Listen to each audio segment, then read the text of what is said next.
When Kibaki was sworn in the early hours of the night, there was spontaneous violence.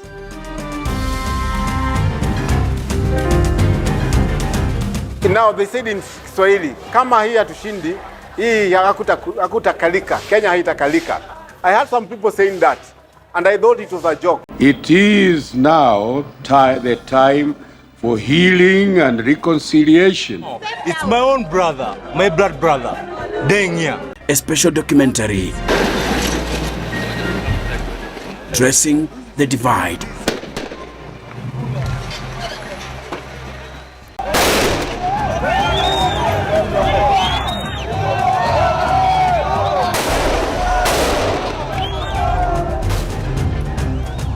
A decade of division defined by two seasoned politicians, Mwai Kibaki and Raila Odinga.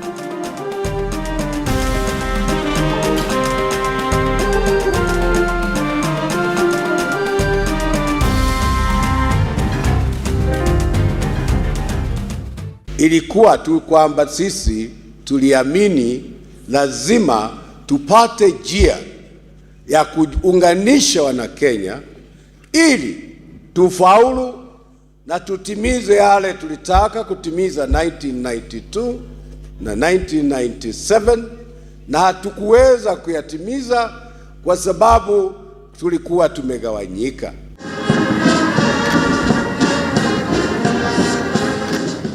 Mwai Kibaki arrived at State House with a promise of economic revival, a new constitution, and unity of purpose.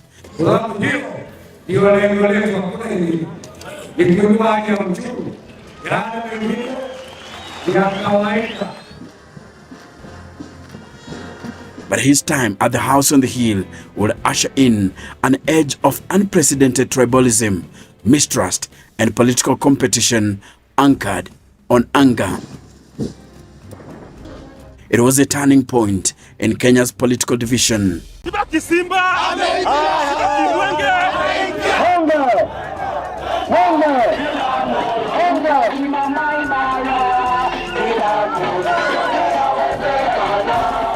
Kibaki's rise to the apex of the country's leadership came at a time Kenya was crying for change.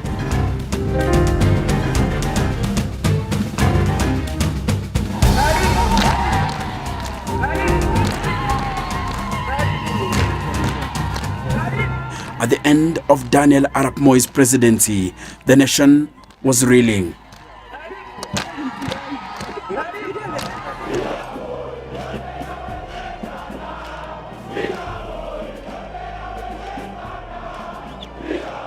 Mimi Mwai Kibaki naapa kwamba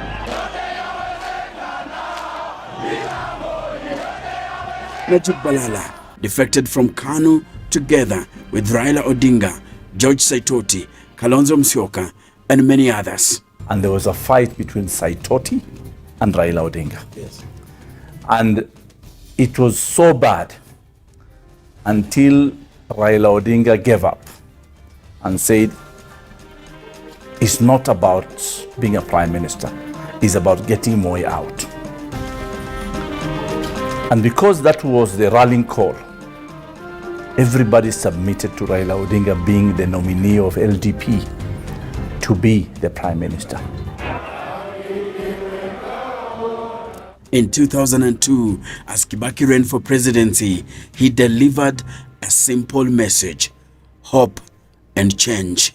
Wale watakaotusaidia ni wale wataona kwamba sisi wenyewe katika bidii yetu tunasimamia mali ya nchi hii.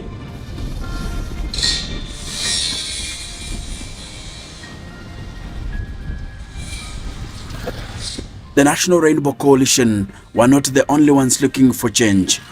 Karibu baba. Hapa kwako. Karibu Garissa baba. For KANU and Mwai, Uhuru Kenyatta ignited a new political force. The president did read very well that Kenyans needed change. And I don't think they are going to settle for anything less than change. We want to do the business of our country in a different way. We want new players. We want people who can do things in a different way, in a better way. For Daniel Arap Moi, Uhuru represented a shift. But in some quarters, he was made into a joke, the Moi Project.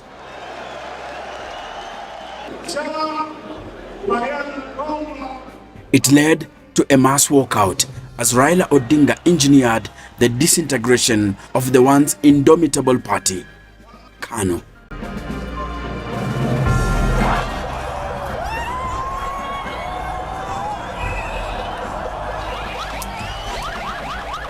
Mimi Mwai Kibaki naapa kwamba nitatenda kazi zangu za urais wa Jamhuri ya Kenya. Mwai Kibaki had promised change and more so, unity. Much of the country seemed to believe he could deliver it. We are all carrying scars of bad leadership that Moi has inflicted on Kenyans. Sasa Moi aanze kuorodhesha ni dhambi gani amefanya ambazo anataka tumpatie msamaha. One would have preferred to overlook some of the all too obvious human errors and forge ahead. But it would be unfair to Kenyans not to raise questions. When he's leaving, you have some moments of anxiety, personal anxiety. What will it be? In fact, that very evening in the capital city, members of KANU gathered. It was who is who in the now former ruling party. What kind of regime is coming in? Is this going to be a situation where there's victimization? Or is this going to be a situation where the rule of law will be followed? They wondered out loud whether they were in the prominent minority. So clearly, there were these kind of anxieties, even for him. There were anxieties, I'm sure, that how is he going to be treated by the new regime? Are they going to settle scores?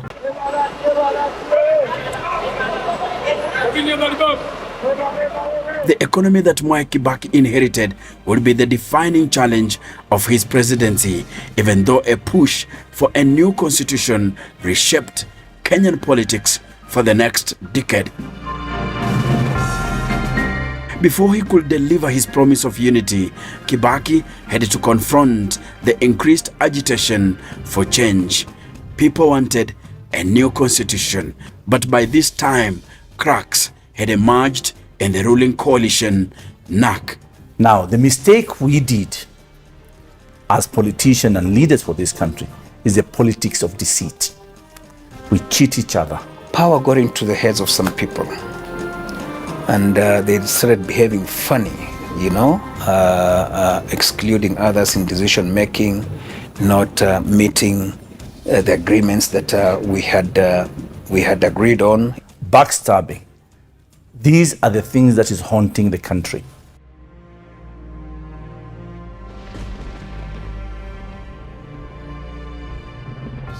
And you remember, it's the time now we were bringing in Kibaki as very young tax, Moses Kuria, we had Kamau Mbugua. We had a team, we used to call ourselves Young Democrats because of DP.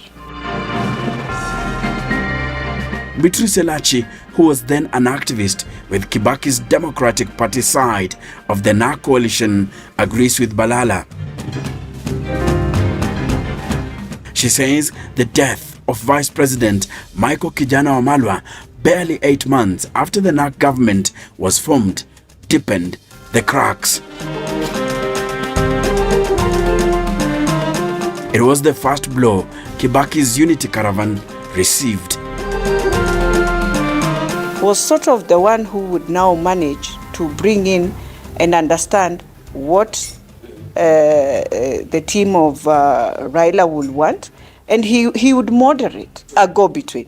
But now when he became against Sika, then you find again things just went not the right way for Kibaki, because the person who understood both sides' politics, was now not there to be the go-between, to be the peacemaker of both sides. And that is why that Kibaki government now came, and that by the time we were hitting to 2004 and 5, things were not the same again. Anger and distrust towards the government will grow. Kibaki's closest political advisors had sown the seeds of destruction,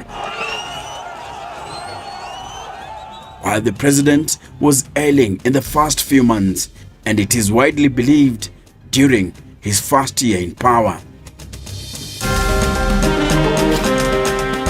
You wonder why the citizens have just turned around.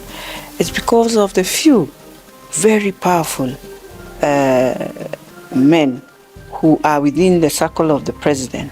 When they now turn around and take advantage of their offices and use it to either get what they want, but at the same time, anyone who is sort of against something they are doing becomes an enemy.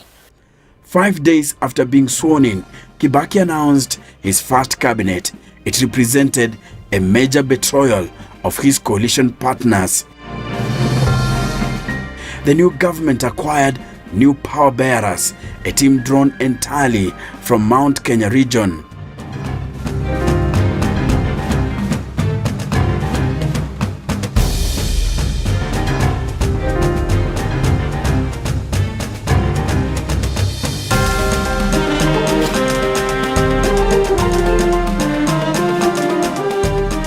After Kibaki was sworn in, the gates were closed. And the gates were closed by one person called Matere Kereri, the controller of State House. These are the new operators. At least one provision had been changed. It was the provision of sharing government positions, sharing the management of state, whereby the president was Mwai Kibaki. Then below there was share equally this position, ministerial positions, permanent secretary, all that stuff. Now, it was then changed to say it may not necessarily be that way. That is now what brought the governments back. The now coalition headed by Mwai Kibaki promised a new constitution, commissions to address large-scale corruption and arbitrary land grabbing by the elite, as well as measures to tackle landlessness, unemployment, and police reform. I am fully aware of the job that is ahead of us, but I am encouraged by one thing. When I've looked around and talked to people with whom we have finally agreed on how to proceed, I am convinced that we have a team which is going to be very, very strong, very powerful. But one by one, those promises were abandoned by the Kibaki regime as the now coalition fell apart, while impunity and corruption became further entrenched. Men so close to the president had inherited a monstrous security procurement scandal known as the Anglo leasing saga, a scandal that had been marinated for 6 years under the Mwai regime. Anglo leasing spoiled the mood of Kenyans, who now favored the Odinga faction in the now coalition, and foreign governments such as the UK, which was most vocal, and the US, which would have cut links but was more worried about its security interests. The significance of Anglo leasing in defining the narrative of the Kibaki presidency lingered for years. It was with a lot of anger, and all of a sudden the country now turns around. Corruption was being fought, yes, but still corruption was within governments.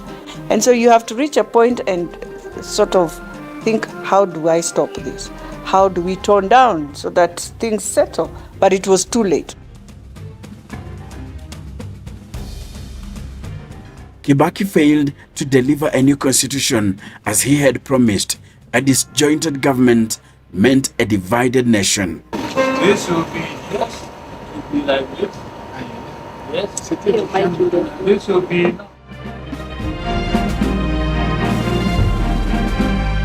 And when the 2005 constitution referendum was called for, the Raila Odinga faction joined the opposition KANU to hit back at Kibaki and his team. Sasa mtashika adabu, sio? Na sisi tuko tayari kama wanachunga kwenda nao mpaka kule katika debe. We were chungwa. Those are the guys who were banana. And we went across the country describing how rotten a banana is. And that it is better an orange because it is properly secured inside the peels. And we succeeded. And Kenyans listened. Kenyans listened. I was almost the bishop of the Katiba. Kibaki was handed an embarrassing defeat in what was seen as an opinion poll over his then 3-year reign. Timu ya orange imeshinda timu ya ndizi, sivyo? Bao 10-0. The country was then split in two. The unfortunate thing is that after we won, and we didn't win the government was Mwai Kibaki, he sacked all of us. No, I wasn't sacked. I'm saying we sacked the minister, Raila Odinga, Balala, everybody was sacked and replaced by Mwai Kibaki.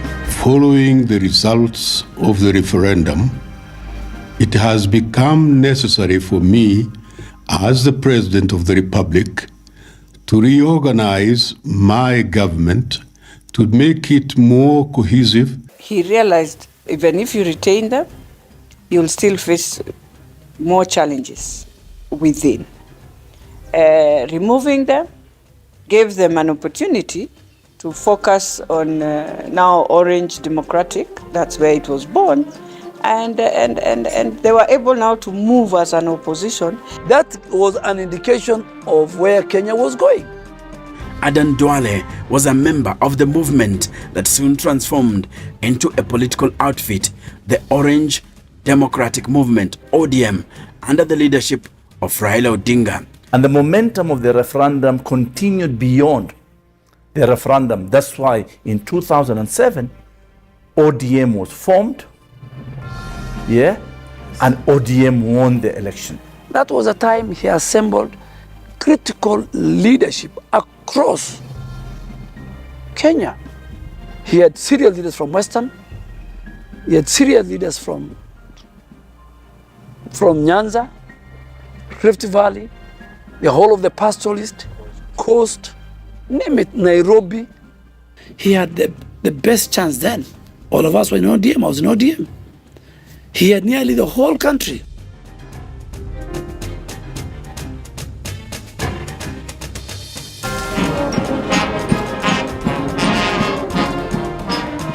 Mwai Kibaki's election in 2002 offered hope of tribal harmony, but in his first 3 years, it was clear the tribe was a central part of the divide and his presidency was a flashpoint. The opposition and the media reminded people just how Kibaki had centered his administration around people from his native community. They called them the Mount Kenya Mafia. They disowned the promise after we delivered them. It's like you put a ladder for a monkey to go and climb and get the bananas. The minute he gets the bananas, he throws the ladder down. So that was actually the downfall of the NAC government. That is where now the crisis started. So Raila had to swallow it because he had no choice. We tolerated it. It was infighting within government. The opposition of KANU was not felt because there was opposition within. Kibaki faced an emerging reality. His chances of being re-elected were becoming feeble each day. There is no way he was going to have an overwhelming support as he did in 2002.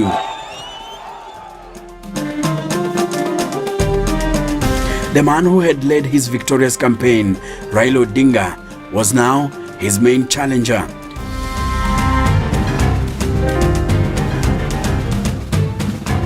With more than half the political blocs that constituted NAC gone, Kibaki was reduced to a limping minority president. Opinion polls placed the then Langata MP as the front runner. Every elections, if you look from 2002, every election in Kenya has 2 horses.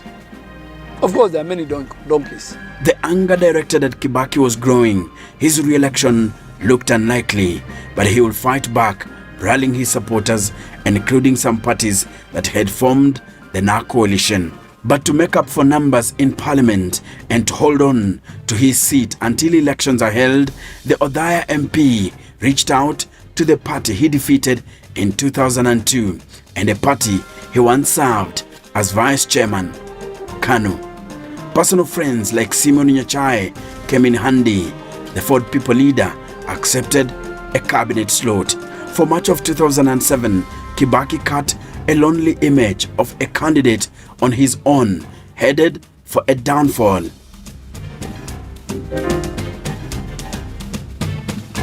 Three months to the election, he had not even chosen a party by which to seek re-election. Then came a surprise launch of a party which only a few of his men knew the name, Party of National Unity, PNU. Thank you. In a sharp contrast, his competitor Raila Odinga appeared to be running away with the campaign mojo, and Kibaki knew where his salvation would come from, KANU. A party he once served as vice chairman and whose leader was his tribesman. For that to happen, Uhuru will shelve his presidential ambition to support a man seen as one of his own. Oh, KANU yajenga nchi. Oh, KANU yajenga nchi. Oh, KANU yajenga. Uhuru Kenyatta had injected hope in what appeared a lost re-election campaign. Yajenga nchi. Nikukumbushe ya kwamba hata wewe ulikuwa life member wetu wa chama hii yetu ya KANU. With Uhuru out of the race, Kibaki was now able to marshal the vote-rich Mount Kenya region, and cutting down a huge margin Odinga appeared to enjoy in the run-up to the election. Na mimi sikufikiria KANU watakuja tufanye kazi pamoja, na ninawaomba tafadhali, nawaomba kura yenu tafadhali. Asante sana. Asante sana. Hello, how are you, Kolia? I realized that Kenya was divided. Ethnicity was actually taking its toll. Joseph Madenge, an experienced photojournalist, was in the thick of things as the country prepared for the 2007 elections. He covered both PNU and ODM rallies. I could see people who were affiliated to PNU. Most of them were either from Central, and ODM, of course, were from Nyanza and Rift Valley. You could see the division between the two groups. And the divide was growing, fueled by politicians. There were signs that while we are going to this election, it's not just going to be an election. It is going to be an election where people are going to settle scores, but we don't know the magnitude of it. You'd feel the tension. And even women will whisper and tell you. And you know, at that time, women loved Kibaki so much. But they will tell you, here, it's not going to be well. The campaign of the Orange Democratic Party, which I was a member, 1 year to the election, was a campaign that was laced with hate speech, that was laced with ethnic tension, that created the 42 against 1. Kenya was heading into the general election on the backdrop of the country's most polarized campaign period. I remember some people saying that if now they said in Kiswahili, kama hii hatushindi, hii hakutakalika, Kenya haitakalika. I had some people saying that, and I thought it was a joke. until the time of the election. During the election, you could tell for sure they meant what they said. Some will say it was not planned. In some areas, it was very well planned. And especially when you will go for a rally and you find young people very agitated that you can't even do that rally. If indeed it was not planned, why would the young people, even before the elections, deny you to do a rally in their region?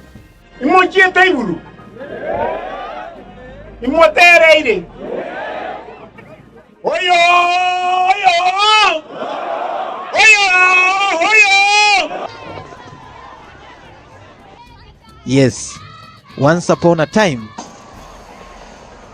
Mwai and Magara landed in Kisii.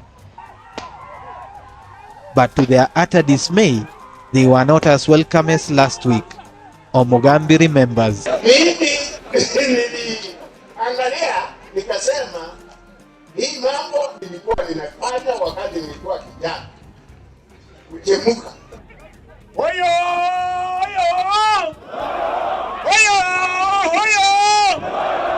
Kulikuwa makosa. Hiyo ni yangu, hiyo ni mwingine, watu waliumia. We are saying sorry. And I remember going to Nandi also, it was very volatile before the elections. So you could see already there was something happening quietly and very well planned. December 27th, 2007 it was. The voting process and the initial stages of tallying appeared peaceful. Only isolated violent incidents and allegations of vote fixing by both the main opposition party ODM and PNU were reported. By the 29th of December, results published by the Kenyan media placed Odinga in a commanding lead.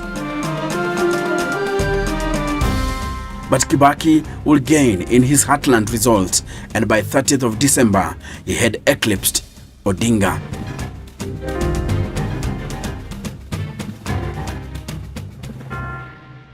It was quite clear that there was interference by the state. So we can't announce nothing.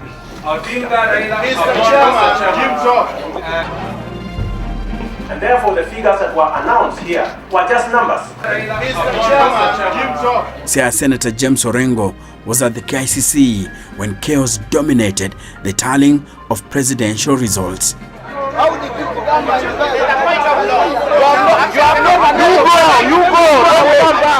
You and I know what has happened in the last election. Most of the voting went on quite well in a lot of the polling stations across the nation. But when it came to the transmission of the results, that's where the problems, started. And some of them were done at the local level between polling stations and, constituency centers or other regional centers, or as they were being transmitted to Kenyatta International Conference Center. When Kivitu gave his results, those results did not tally with the ones in the media. Raila connected me at Pentagon House, ananiambia twende huko, our people are fighting alone at KICC. Let us go and pack them up.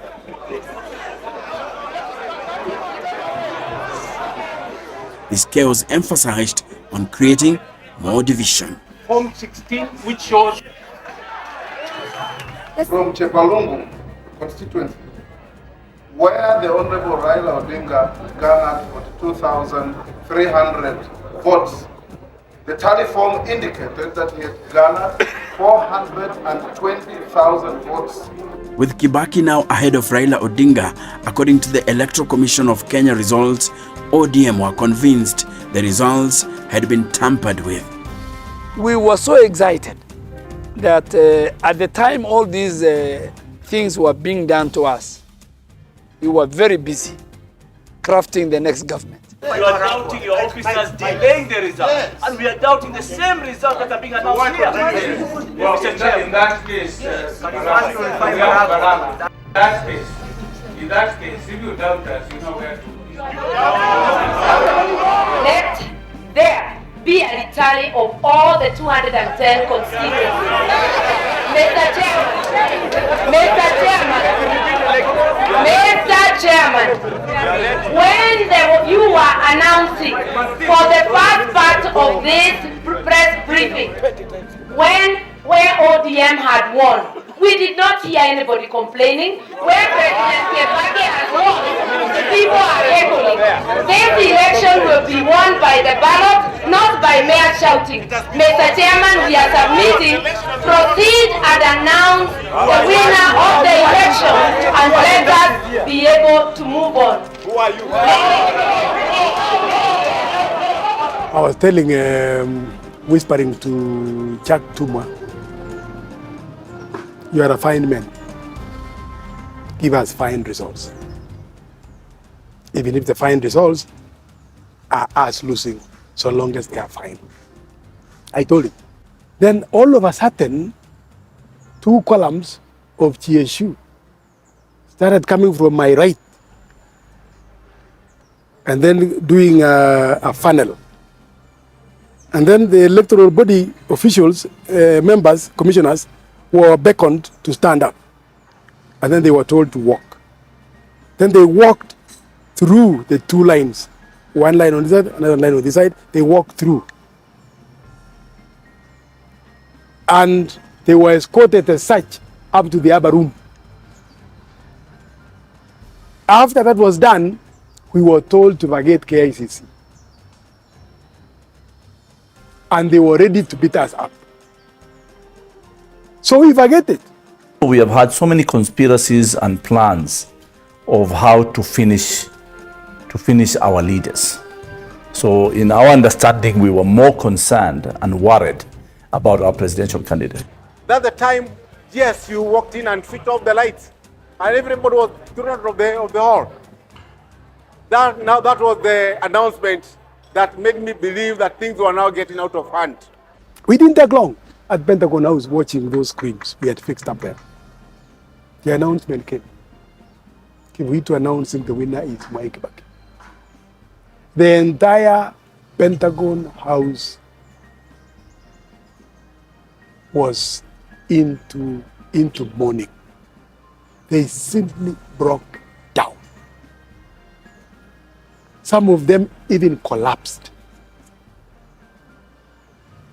I mean, I remember I had to be involved in first aid on some of them, because that was the last thing to expect. That was the last thing to expect, because that election was won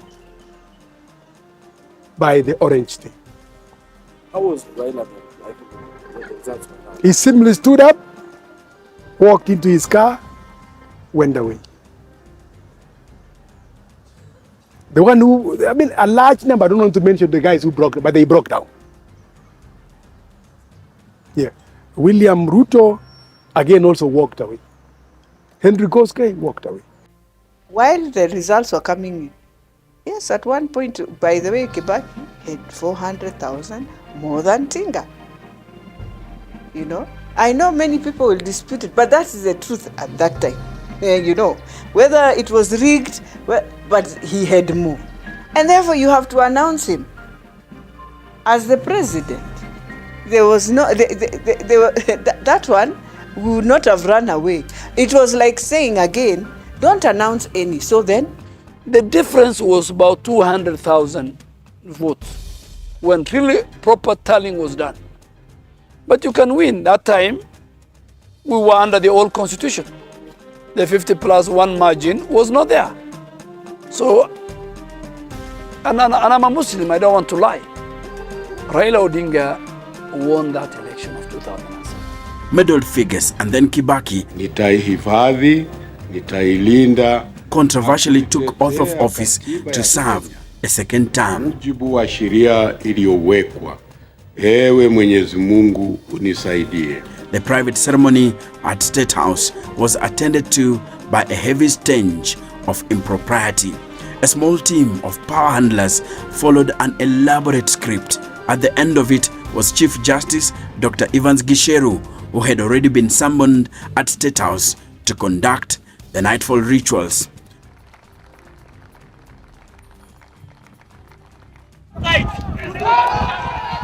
It was a moment that literally set parts of the country on fire.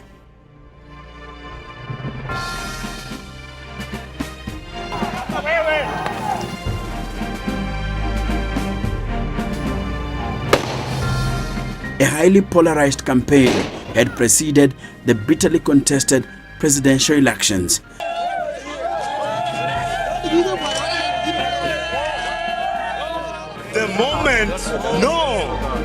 The moment they'll kill our brothers and sisters, like right now, it's my own brother, my blood brother, dying here with a live bullet, and I have that bullet. The regions that did not support Kibaki's re-election bid felt cheated by the official results and erupted in violence.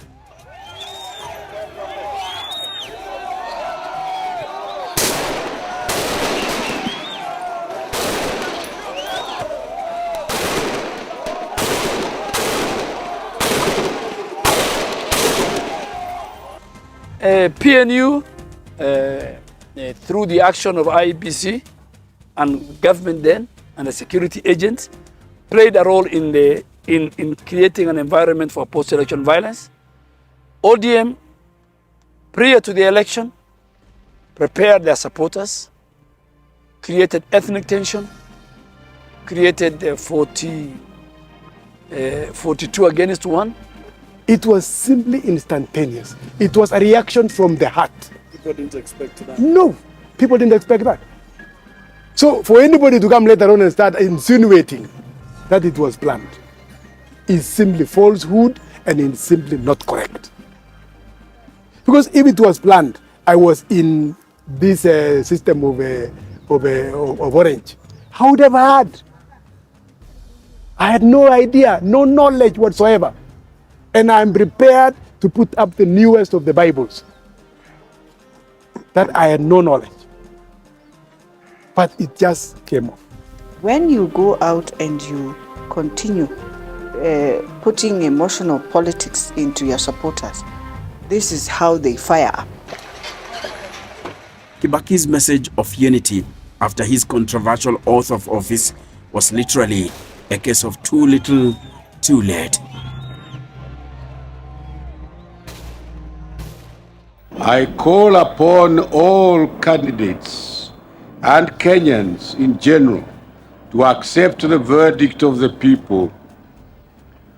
With the general election now behind us, it is now the time for healing and reconciliation among all Kenyans. Over 1,300 people were killed and over 600,000 others were displaced following the violence.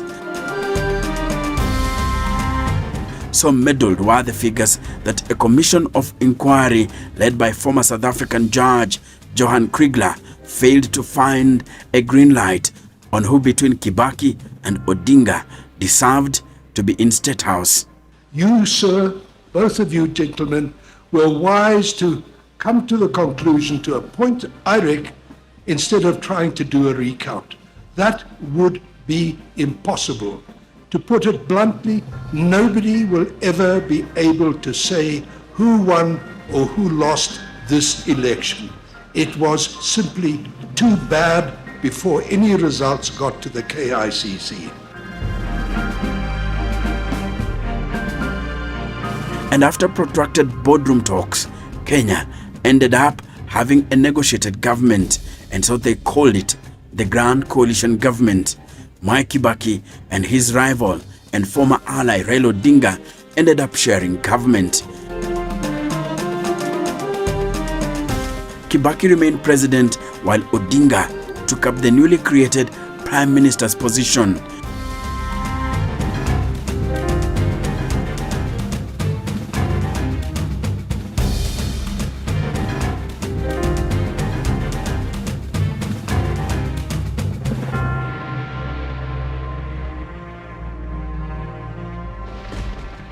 There was also the recognition of Raila Odinga being the potential Prime Minister even before changing the law.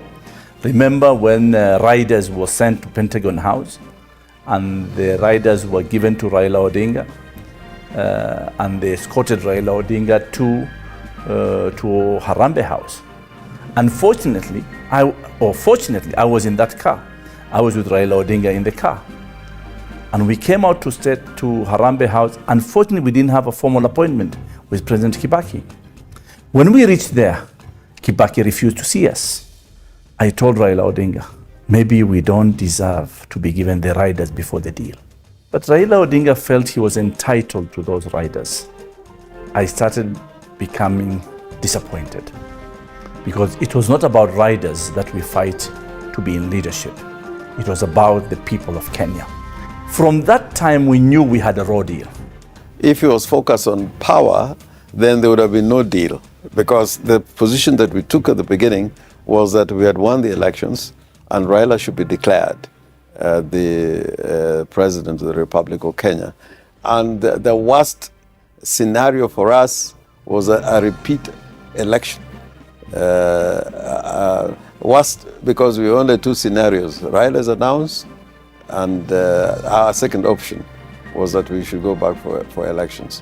It was necessary to go into that deal because the entire clout of the international community, either as expressed through the African Union, the United Nations, and the United States of America, European Union, all of them wanted Raila, to accept a deal. It was an arrangement that forced consultation in almost every subject of governance. But from the onset, Kibaki ensured the coalition was about sharing responsibility and minimally power. We could have done better, and we knew we could have done better. But slowly, a lot of people were beginning to say we were now being a little bit unreasonable. And we had now, to accept something which could work for the players and also for the country. He shared responsibilities, not power. And if you ask me seriously, I would say yes, that's correct. How, from your understanding? My understanding is there's got to be a leader in any organization whom everybody would fall back to. You just cannot create a vacuum there in the name of collaboration. No. And again, too, you cannot share that power. It's not possible to share power. Hata nyumbani kwako, wewe ndio mdosi, bibi ndio chini na watoto. You cannot say, unaanza sasa kutoka leo, mnakaa authority ya hiyo familia kati yako na bibi yako. Iko conflict itatokea mara moja hapo. One must be submissive.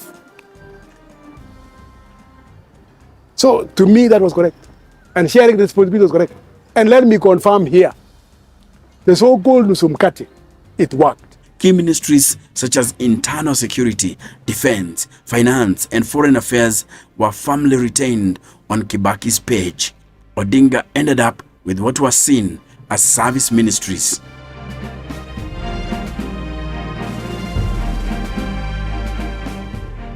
Sasa sisi tuko ndani ya serikali. Waziri mkuu hana habari ati rais kesa atakwenda kupeana district pale.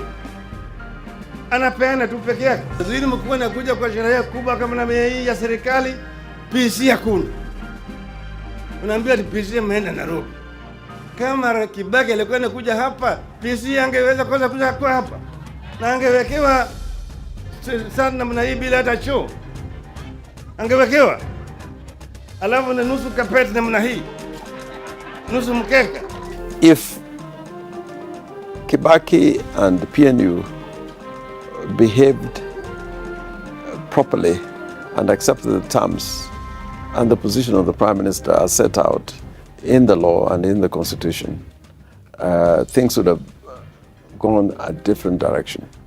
Kenya would never had a situation where an election still becomes a problem. The result of an election becomes a problem. But the Grand Coalition government's biggest headache will arrive on the 15th of October 2010, just 2 months after the promulgation of Kenya's 2010 constitution.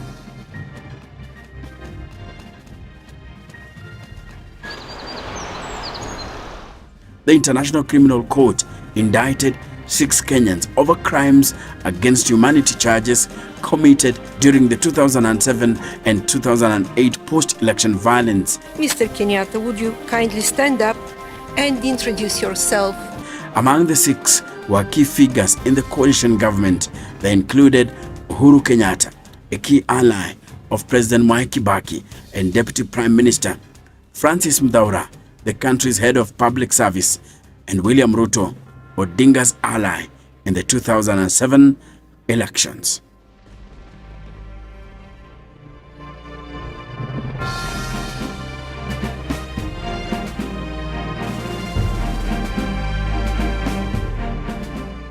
This is the Kenyan Historian.